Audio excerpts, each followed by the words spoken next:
উত্তরা দিয়াবাড়িতে যে বিমান বিধ্বস্ত হয়েছে সেখানে পাইলট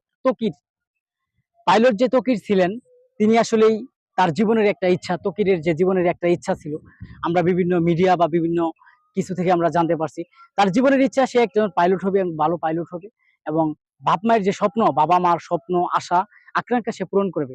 আসলেই তার জীবনের আশাটা এবং সাকসেসফুল হয়েছে এবং তার বাপ মায়ের আশাটাও সাকসেসফুল হয়েছে। আসলেই অল্প কিছুদিন যাবৎ সে, আপনারা জানেন যে বিয়ে করছে, সে প্রায় অল্প দিন হচ্ছে।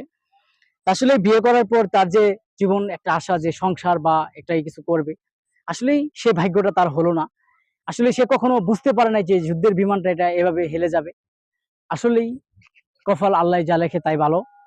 কিন্তু আসলে তার যে সেখানে তার ফ্যামিলি এবং তাদের পরিবার প্রতি এবং তকিরের প্রতি আমার পক্ষ থেকে শোক প্রকাশ করছি।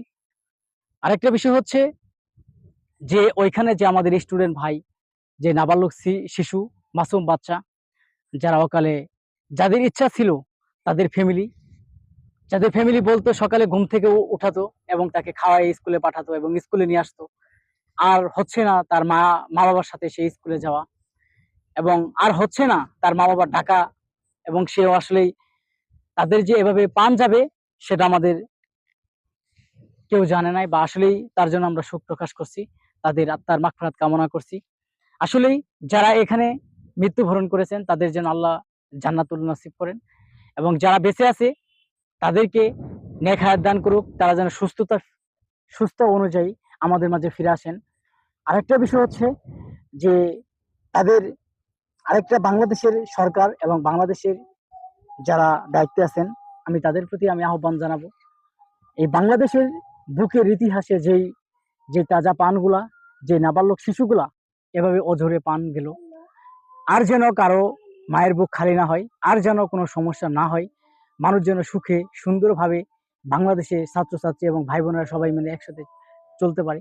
আপনারা এমন কিছু পদক্ষেপ নেবেন যাতে বাংলাদেশের মাটিতে আর কোনো সমস্যা না হয়। আপনারা এমন জায়গায় যুদ্ধ বা এমন জায়গায় যুদ্ধের জন্য আপনারা যে বিমানগুলা কাজ করবেন যাতে আমাদের এই ভাই বোনের আর প্রাণ অঝরে না যায়।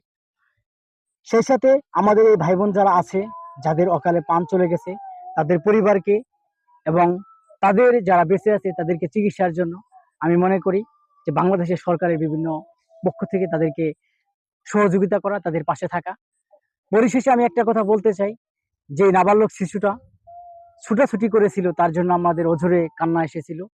আসলেই তাদের মরণ, তারা যেভাবে চলে যাবে আমাদের ছেড়ে বা আমাদের ভাই বোন, আসলে কখনো আমরা ভাবি নাই। আল্লাহ তাআলা তাদেরকে নেক হায়াত দান করুক। সবার সুস্থতা কামনা করছি। সবাই ভালো থাকবে।